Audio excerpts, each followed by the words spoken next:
The carpenter's pencil is flat and wide. It tends to have a harder tip than standard pencils. It is used to leave a clear but temporary mark on wood. Let us understand how to use the carpenter's pencil. Hold the carpenter's pencil just as you would hold a standard pencil while writing.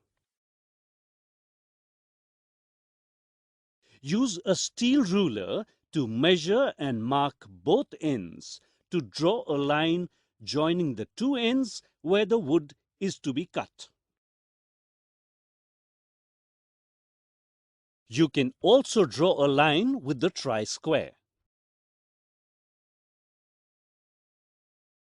Do not press the pencil unreasonably hard as it may break the lead. Always use a chisel to sharpen your pencil.